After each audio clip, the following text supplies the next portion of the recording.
स्वागत है दोस्तों आप सभी का फिर से एक बार अपने इस टारगेट 100 चैनल में। जहां अपन बात कर रहे हैं कक्षा 10 गणित। प्रश्नावली 5। पिछले वीडियो में हमने पदों एवं सार्वंतर के बारे में जानकारी प्राप्त की थी। इस वीडियो में अपन बात करेंगे समांतर श्रेणी का व्यापक रूप। एक समांतर श्रेणी का व्यापक रूप होता है A plus D, A plus 2d, A plus n minus 1 into D. एक समांतर श्रेणी है जिसमें n पद, एक समांतर श्रेणी जिसमें n पद है उसका व्यापक रूप हम कह सकते हैं पहला पद, दूसरा पद, तीसरा पद और nवां पद। क्योंकि हम जानते हैं कि एक समांतर श्रेणी के पहले पद में यदि डी जोड़ देंगे, क्या जोड़ देंगे अपन, सार्वंतर, तो अपने पास क्या जाएगा, दूसरा पद। अतः अपन लिख सकते हैं ए टू बराबर ए प्लस डी। यदि हम बात करें ए3 की, ए3 बराबर आएगा ए प्लस 2d। अब यहाँ पे 2d क्यों आया, ये 2a क्यों नहीं आया, इसका कारण यह है, जैसे मान लो एक समांतर श्रेणी है 3, 5, 7, 9, 11 और 13। ठीक है, अब यहाँ हम देखेंगे पहला पद a1 बराबर 3, a2 बराबर 5, a3 बराबर 7, a4 बराबर 9 और a5 बराबर 11 और a6 बराबर 13 है। ध्यान देने योग्य बात है कि d बराबर क्या होता है, d बराबर होता है दूसरा पद में से पहला पद या फिर तीसरे पद में से दूसरा पद। तो अपन देखेंगे 5 माइनस 3 बराबर कितना आ गया, 2। यहाँ पर देखेंगे अपन तो 7 माइनस 5 बराबर कितना आ गया, 2। ठीक है, इसके संदर्भ में इसको देखते हैं। a3 बराबर a प्लस 2d क्यों आया, तो इसमें बात करते हैं अपन। a3 का मान कितना है अपने पास, 7, क्योंकि तीसरा पद क्या है अपने पास, 7। हम कह रहे हैं कि a प्लस 2d, अगर इस 2 और d और a का मान रखने पर अपने पास 7 आ गया तो अपन कहेंगे ये वाली संकल्पना अपनी सही है। तो a का मान कितना अपने पास, 3, 2 का 2, d का मान अपने पास कितना आया, 2। तो हम कह सकते हैं 3 प्लस 2 दूनी 4, तो बराबर कितना हो गया, 7। मतलब a3 का मान कितना आ गया अपने पास, 7। अतः इस प्रकार हम कोई भी पद ज्ञात कर सकते हैं। यदि हमें a व d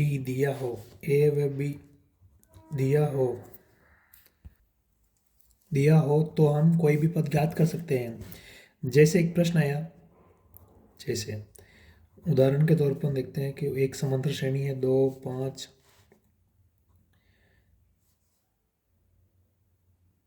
8, 11, 15, 18। ठीक है, अब अपन कहते हैं कि पहला पद a1 बराबर क्या है, d 2 है, a2 बराबर क्या है, 5, a3 बराबर क्या है, 8 है। तो अपन देखेंगे d बराबर 5 माइनस 2 बराबर 3 आ गया। d का मान कितना आ गया अपने पास, 3। और ये कह रहा है कि उसका 10वां पद ज्ञात करो, का 10वां पद ज्ञात करो। n पदों का योग, n पदों या nवां पद ज्ञात करने का सूत्र। सबसे इम्पोर्टेंट है, 10वीं वाले विशेष ध्यान दें इस चीज़ पे कि ये सवाल हर साल बोर्ड में पूछा जाता है कि nवां पद ज्ञात करने का सूत्र क्या होता है। या तो ये आपसे 1 नंबर में पूछेगा, या तो 1 नंबर में, या ये राजस्थान बोर्ड ऐसे सवाल पूछता है कि कोई आपको एपी दे देगा, कोई भी एपी दे दी, फिर उनमें आपको कह देगा इसका 12वां पद याद करो, इसका 15वां पद याद करो, इसका 20वां पद याद करो। अपन अभी सवाल देखते हैं। ठीक है, किसी भी एपी का nवां पद ज्ञात करने का सूत्र होता है an बराबर, क्योंकि हम nवां पद ज्ञात कर रहे हैं, an बराबर होता है a plus n minus 1 into D. ये n है यहाँ पे, जैसे मान लो कि अपने को 20वां पद ज्ञात करना है, कौन सा ज्ञात करना है, 20वां, तो n का मान क्या आएगा, 20, और यहाँ पे क्या आएगा, 19, क्योंकि हमने पता किया अभी कि a3 बराबर क्या होता है, a प्लस 2d। यानी कि जो कोई सा ही पद ज्ञात कर रहे हैं तो उससे एक कम यहाँ लिख रहे हैं, जैसे अपन 10वां पद ज्ञात करते हैं, यहाँ पे क्या लिखते हैं, a प्लस नो डी। क्या लिखते हैं, a प्लस नो डी। मान लो मैं 12वां पद ज्ञात कर रहा हूँ, तो यहाँ पे क्या लिखूंगा, a प्लस 11d। क्या लिखूंगा, a प्लस 11d, क्योंकि हमारे पास पता है हमें कि a के बाद सीरीज आती है a प्लस डी, फिर आती है a प्लस 2d, या a प्लस लास्ट का n-1d, nवां पद। ठीक है, ए एन ज्ञात करना है। एक समांतर श्रेणी है अपने पास 2, 5, 8, 11, 15 और 18। इसका अपने पास पहला पद क्या लिखा हुआ है, 2। दूसरा पद क्या लिखा हुआ है, 5। तो d बराबर कितना आ गया अपने पास, 3। d बराबर कितना आ गया, 3। ये बोर्ड में अपन सॉल्यूशन करेंगे, ऐसे लिखेंगे जैसे मान लो प्रश्न आ गया है कि किसी समांतर श्रेणी का 20वां पद ज्ञात करो, या अभी इसमें 10वां पद ज्ञात करना है, तो n बराबर कितना हो गया, 10। चूँकि ए एन बराबर क्या होता है, a plus n-1 into D. तो a 10 बराबर कितने बराबर, a 10, क्योंकि अपन 10वां पद याद कर रहे हैं। a का मान कितना है अपने पास, 2। 10 माइनस 1 इंटू डी का मान कितना है अपने पास, 3। तो a 10 बराबर हो जाएगा 2 प्लस, सबसे पहले क्वेश्चन सोल्व होता है, तो 10 में से कितना बचेगा, 9। 9 इंटू 3। इस प्रकार a 10, 9 3 कितने होते हैं, 27। 27 और 2 कितने होते हैं, 29। इस समांतर श्रेणी का 10वां पद क्या आ गया अपने पास, 29। इस प्रकार अपने पास किताब में बहुत सारे उदाहरण दिए हुए हैं। nवां पद ज्ञात करने का सूत्र इंपॉर्टेंट है, और सूत्र क्या होता है, ए एन बराबर a plus n-1 into D. यदि हमारे पास a दिया है और d दिया है, तो अपन कोई सा भी पद ज्ञात कर सकते हैं, चाहे d ऋणात्मक हो, चाहे धनात्मक हो, चाहे शून्य हो, उसका nवें पदों के मान पर कोई फर्क नहीं पड़ेगा। ठीक है, अब हम उदाहरण पे चलते हैं, जो अपनी पाठ्य पुस्तक के उदाहरण हैं उस पर चलते हैं और पाठ्य पुस्तक के सवालों को सोल्व करने की कोशिश करते हैं। सबसे पहले उदाहरण एक। उदाहरण एक ये कह रहा है कि AP 3/2, AP 3/2, 1/2, -1/2, -3/2 के लिए प्रथम पद यानी A व सारवंतर यानी D ज्ञात करो। कितना सिंपल क्वेश्चन है, सिर्फ आपको समझने के लिए उदाहरण दिया हुआ है। तो हमें पता है कि जो पहला पद होता है वो क्या होता है, A होता है। क्या होता है, A। तो A का मान कितना है अपने पास, सीधा 3/2। अब हमें पता है कि D का मान कितना होता है, कि दूसरे पद में से सर पहला पद घटा देंगे तो अपने पास D का मान आ जाएगा। ठीक है, कोशिश करते हैं। देखो, A1 का मान 3/2, A2 का मान 1/2, A3 का मान -1/2 और A4 का मान -3/2। A2 का मान अपने पास 1/2। इसमें से क्या माइनस करना है अपने को, 3/2। इसको देखे घबराना नहीं है, ये कुछ ही नहीं है। अगर हमें भिन्न वाली बाकी नहीं आ रही है तो देखो सिंपल चीज़, जो भिन्न में ऊपर होता है उसे अपन कहते हैं अंश, और जो नीचे होता है उसे अपन कहते हैं हर। ठीक है, अगर अपने पास हर समान हो, क्या हो, हर समान, जैसे यहाँ पे नीचे इधर भी 2 इधर भी 2, तो इधर क्या हो गया, हर समान। तो अपन क्या करते हैं, इस भिन्न में नीचे 2 यूं कहीं लिख देते हैं। फिर अपन करते हैं वज्र गुणा। वज्र गुणा मतलब इसको इससे गुणा और इसको इससे गुणा। तो 2 एकम कितने हो गए, 2। जो चिन्ह है वो लगाते हैं, लगा दिया माइनस, और 2 तिया कितने होते हैं, 6। तो 2 में से अगर 6 जाएंगे, 2 में से कितने जाएंगे, 6, तो कितना बचेगा, -4। -4 बच गए, क्योंकि जो बड़ा चिन्ह होता है वही सामने आता है वापस। अब इसको 2 एकम 2, 2 दूनी 4, तो कितना आंसर आ गया, -2 अपने पास। समझ में आई ये बात, ठीक है। इससे नहीं हो रहा है, अब अपन कह रहे हैं A3 में से आप A2 घटा के बैठाओ। ठीक है, A3 का मान कितना है, -1/2। ठीक है, और क्या माइनस करना है, 1/2, क्योंकि इस A3 का मान है -1/2 और इसका मान कितना है, 1/2, और करना क्या है, माइनस। ठीक है, हर यहाँ भी समान है, तो नीचे ये आएगा 2 एकम 2, 2 एकम 2, तो किसके 2 हो जाएंगे, माइनस के 2। ये माइनस का माइनस, वापस 2 एकम 2, तो कितना आ गया, 2 दूनी 4, मतलब -2 बराबर -2। ये आंसर।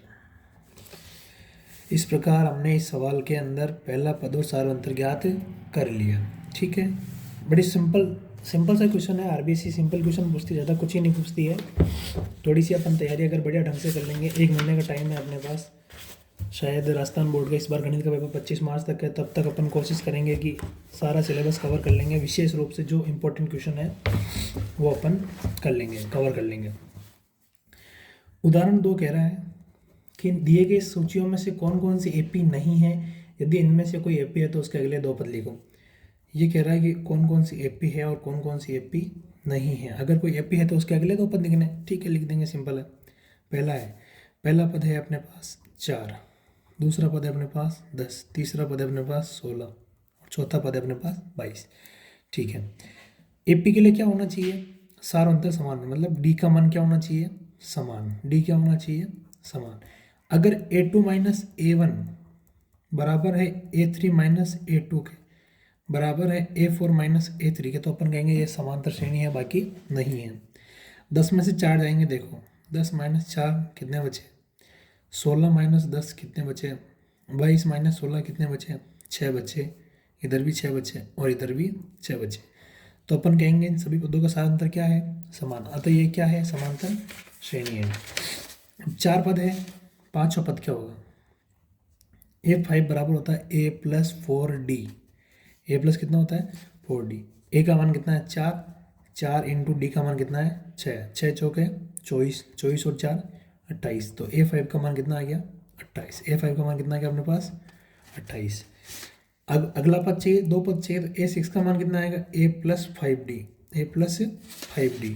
ठीक है, A का मान कितना है 4, 5 का मान 5 और D का मान भी कितना है अपने पास 6, 6 पंजे 30, 30 और 4 34। अतः इस समांतर श्रेणी के अगले दो पद है 28 और 34। सवाल उदाहरण जितने भी हैं वो बोर्ड के लिए काफ़ी वेरी वेरी इंपॉर्टेंट है, विशेष ध्यान। इस प्रकार आप अगले वाले सवाल भी कर सकते हो जिसमें वो बता रहा है कि भाई ऐसा सवाल बोर्ड में आने के चांस है। अगले सवाल भी आप कर सकते हैं, कोशिश करिएगा। तो बात करते हैं इसी सवाल के अगले भाग की, जिसके अंदर अपने दे रखा है 1, -1, -3 और -5। तो ज्ञात करना है क्या है एपी है या नहीं। अगर है तो इस एपी के अगले दो पद लिखने, अगर नहीं है तो छोड़ देंगे।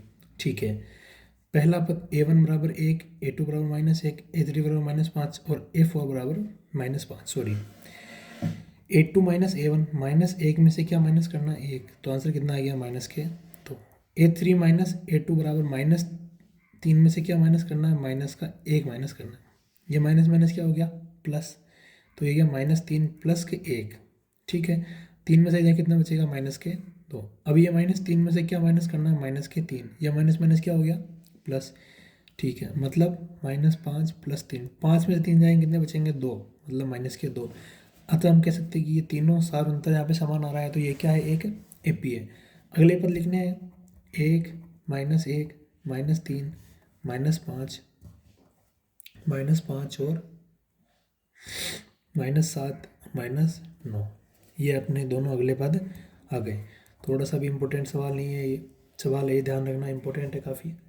ठीक है, ये इस प्रकार हमने जाना कि कैसे हम सार्वंतर ज्ञात कर सकते हैं। ये सार्वंतर दिया हो तो किस प्रकार हम उसे सोल्व कर सकते हैं, या पहला पद और सार्वंतर कैसे ज्ञात कर सकते हैं। अगले वीडियो में बात करेंगे हम प्रश्नावली 5.1 की, जिसमें एक ही वीडियो में सारी पूरी प्रश्नावली को अपन कवर कर लेंगे। उसके बाद अपन अनुवाद ज्ञात भी करने की बात करेंगे। ठीक है, धन्यवाद। यदि वीडियो पसंद आए तो सब्सक्राइब करना, चैनल को अपने दोस्तों के साथ शेयर करना। धन्यवाद।